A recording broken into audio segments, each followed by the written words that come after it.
नमस्कार सबैजनालाई। आजको यो भिडियोमा चाहिँ मैले गुगल फर्म्स को युज गरेर अब्जेक्टिभ क्विज कसरी लिने विथ टाइम लिमिट भनेर सिकाउन गइरहेको छु। गुगल सर्चमा गएर फर्म लिमिटर भनेर सर्च गर्नुपर्ने हुन्छ। त्यसपछि यो आएको पहिलो लिंक workspace.google.com को लिंकलाई ओपन गरेपछि हामीले यसमा एउटा एक्सटेन्सनलाई इन्स्टल गर्नुपर्ने हुन्छ जुनको नाम हो फर्म लिमिटर। यसलाई इन्स्टल गरौँ र यसमा चाहिँ हामीले पहिले त साइन इन गर्नुपर्ने हुन्छ आफ्नो जीमेल एकाउन्टबाट। त्यसपछि यसलाई अलाउ गरौँ र देख्न सक्नुहुन्छ यसले firm limiter has been install भनिसकेको। त्यसपछि अब यहाँ डनमा क्लिक गरेर हामीले एउटा नयाँ ट्याब ओपन गरौँ र यो पुरानो फर्म लिमिटरको ट्याबलाई चाहिँ क्लोज गरिदियो हुन्छ। त्यसपछि यो एउटा मेन्यु अप्सनमा क्लिक गरेर सबैभन्दा तल यहाँ हामीले फर्म्स भन्ने एउटा सेक्सनलाई देख्न सक्छौं, त्यसलाई ओपन गरौँ। त्यसपछि यहाँ एउटा स्टार्ट अ न्यू फर्म भनेर यहाँ ब्ल्याङ्क अप्सन छ, त्यसमा क्लिक गरौँ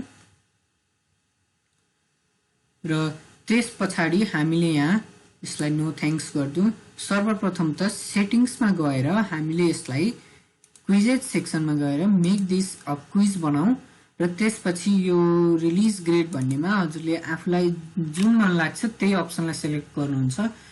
त्यसपछि जेनरलमा गएर लिमिट टु 1 रेस्पोन्स गरिदिएपछि यसलाई यो तलपट्टिको यो हजुरहरूले अब क्विजलाई कस्तो बनाउने त्यो अनुसारले यो अप्सनहरुलाई सिलेक्ट गर्नुपर्ने हुन्छ। त्यसपछि यो सेभ गरौँ यसलाई।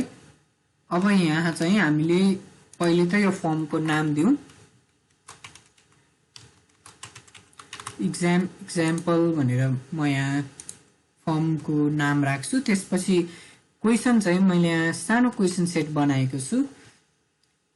यसमा 3टा क्वेशन छ।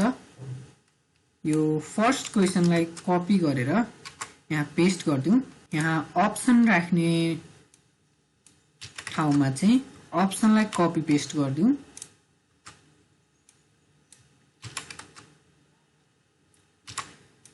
र यहाँ 4वटा अप्सन छ।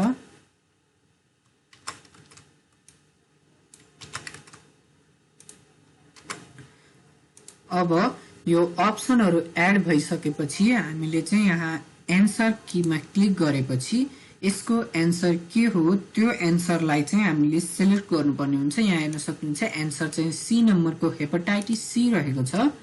त्यसलाई यहाँ क्लिक गरेपछि यहाँ एउटा ग्रीन चेक आउँछ र त्यसपछि यहाँ पोइन्ट कति दिने, यो क्वेशन कति मार्क्सको बनाउने त्यो हामीले यहाँ सिलेक्ट गर्न मिल्छ। म यहाँ चाहिँ 5 मार्क्स बनाउँछु र त्यसपछि यसमा डन गरेपछि अब हामीले यहाँबाट अर्को क्वेशन एड गर्नलाई वरु प्लस साइनमा क्लिक गरेपछि र यहाँबाट म अर्को क्वेशन पनि यसमा एड गर्छु र यसको पनि अप्सनहरुलाई एक एक गर्दै एड गर्नुपर्ने हुन्छ।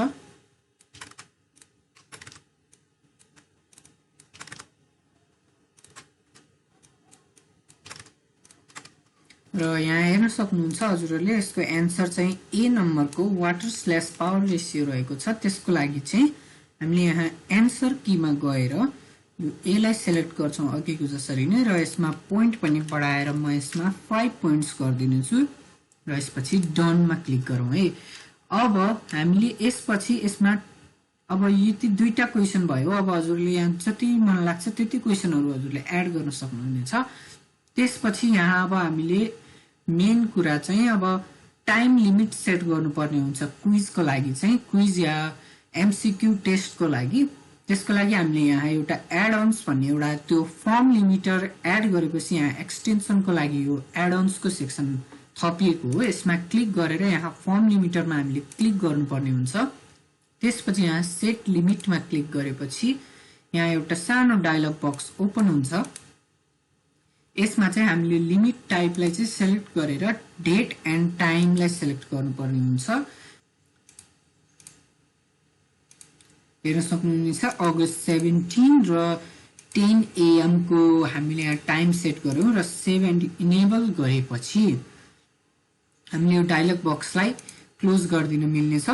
त्यसपछि अब हामीले यसमा सेन्डमा क्लिक गरेर यसको लिंकलाई कपी गर्न सक्छौं। यसलाई सर्टन URL गर्दियौं र यसपछि यसलाई कन्ट्रोल C गरौँ, कपी हुन्छ। त्यसपछि अब मैले एउटा अर्को अब मैले यो फर्मलाई ओपन गर्छु। यो फर्म हजुरहरूले देख्न सक्नुहुनेछ।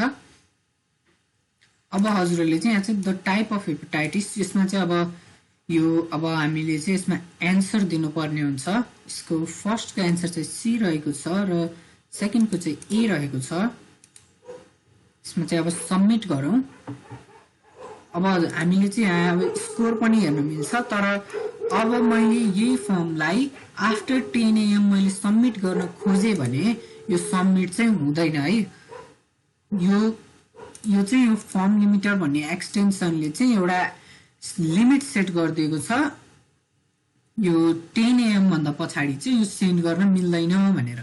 यति नै हो। हामीले यति गरेपछि चाहिँ यो फर्म चाहिँ विथ टाइम लिमिट हामीले बनाउन मिल्छ।